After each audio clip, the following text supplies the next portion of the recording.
Amanda here from Create with Scrimping Mommy. Thank you so much for joining me today. So I'm making elements for my Oriental Splendor journal, and I thought I'd add some origami elements to it, and I came across these origami folds and I thought they'd be really useful in my journal and in your journals. They can go in any theme because obviously you can use any paper, and the beauty of these is they're functional as envelopes, but also because they're origami they will all fold out and you've got hidden journaling. Okay, fantastic elements. Also the way that they fold, if you look, they're super pretty. They're really fun to make, and I think they'd suit any journal, and obviously like I say, they open up for hidden journaling, perfect for slipping in pockets. So if you'd like to learn how to make both of these today, I'm doing a tutorial on both of them, then keep watching and hopefully you will give them a try. Okay, so here's our first piece. So this is A4, you can use letter size. I've trimmed the borders off because my printer doesn't do borderless, but you can use any paper you like. So the first thing you want to do is fold it in half, like so. Give it a good crease, make sure that it is even. Okay, then open it. Then bring this top corner here and you're going to fold it to that centre crease line and crease. Same here, fold and crease to the centre. Okay. I probably haven't cut my paper perfectly straight, but never mind. Okay. Then you're going to fold the bottom up to the edge of there so that it meets.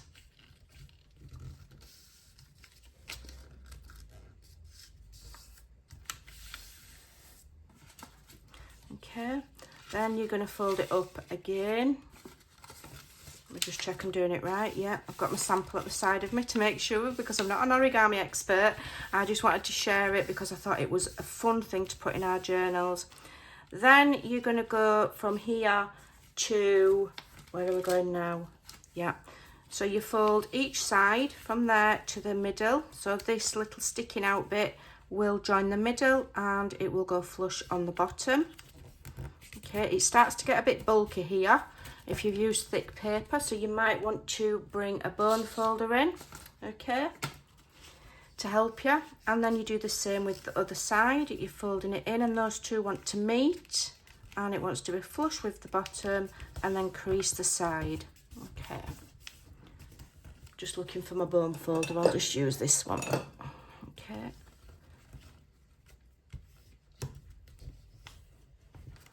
Bone folders aren't essential. If you're using thinner paper, your hands should be more than enough. Okay, so then what you want to do is you want to lift this bit up, and where this little sticking out bit is here, for want of a better word, we're going to fold it upwards but at an angle. So you're folding it upwards but at an angle with the corner. Okay, so find your corner and then you've got, it will fold against this here where it starts to come away from this section here. Can you see where this angle joins this angle? So you're folding up to that point and along this point here. Okay, I hope you can see what I mean. So you've got a slope there, then you've got this, what we've just folded, and where those two meet, where the point is and the point of the corner, that's where you're folding. So it's at kind of an angle like so. Okay, and then I'm going to crease, and we do the same at the other side. So you're going for the corner and then you're going for where those two meet. Okay, and they should be fairly similar at both sides. If you don't get it just right, go back and redo it. Okay, and then this will fold down to the middle. So find your crease, put your point there. Okay, that's how you know you've got it fairly straight. All right, and then crease that paper. If it's not lining up right, just readjust it. Okay, it's just an envelope, it's not the end of the world, it's only paper. Okay, so then you open that and you've got these little flaps, but this will tuck inside this flap here, and you've got this lovely fold, and then you can go over and you can burnish it all so it sits nice and flat. Okay, and it looks really pretty on the outside, and obviously you can open it all up and have it for journaling. If you don't print it double-sided, you've got plain paper inside. So let's move on to the next one. So here's the second version. You need a square. So I've cut mine to 8 by 8, but you can do it any size so long as it's square. And all you need to do is go corner to corner like that. Okay. And then go the other way, but don't crease it fuller. So make sure your points are lined up. Okay, and then just gently squeeze there at the other side of the line, just so that you know where the middle of this section is, but you don't need to crease it fuller. So then you come with the bottom point up to the middle, making sure it's in line with the little crease mark that you did. If you can't see, just lift it and then crease. Okay, then fold it in half again, hold this point here so that your paper doesn't slip. Okay, and fold that to the crease line.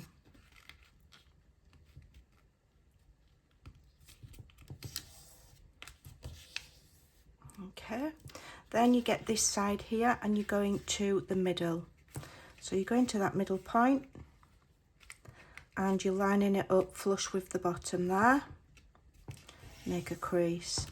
Then unfold it. Okay, this busy paper is maybe not the best. And then this point here, you've got this angle here where you folded up. You want this point and you want to pull it across to make it so it meets there. Okay, and that's straight up. If I lift it up and show you, you've got your little angle there and you're folding it to join, and this edge is straight. Okay, and then you get this corner. Okay, and you're going to fold it flush against that score line there, like so. Then you just fold the whole thing over. Okay, then we go to the other side and we do the same. So we're pulling this across to the middle. You'll be able to see where the middle is because your little point thing there from the flap should just be visible. Okay, practice with plain paper. It's very, very simple. Then open it out, and again this point here is going to go up against this angled fold here. Okay, so like so, so they kind of join each other at an angle, and this edge then becomes straight. Then get the point, and then you've got that score line there. You're folding it up against the score line, so there's your score line, like so. Then you're folding it all over like so. Then this part here, you want to fold not just down to the angles, you want to fold it to the bottom. Okay, so you're looking for the middle again, which is about there. Give it a crease and coax it in, and try and make sure that it's fairly straight across like so. If it's not straight, you can readjust. Okay, don't worry about it. Okay, so you've got that. So you have folded a little bit on the arm sections. Okay, and then that will just tuck in there like so to hold whatever you've got in there. And also, obviously, if you have it plain on the inside, you can open the whole thing up and it's hidden journaling. So I hope you enjoy those two origami fold envelope hidden journaling spots. Go and have some fun. Obviously, you can put them in any journal. You can use any paper of any style, book pages, whatever, scrapbooking paper. Just make sure it's not too thick or it will hinder your folding. I've actually used 120 GSM printer paper here and it's done the job perfect. Have fun. Thanks for watching. Bye for now.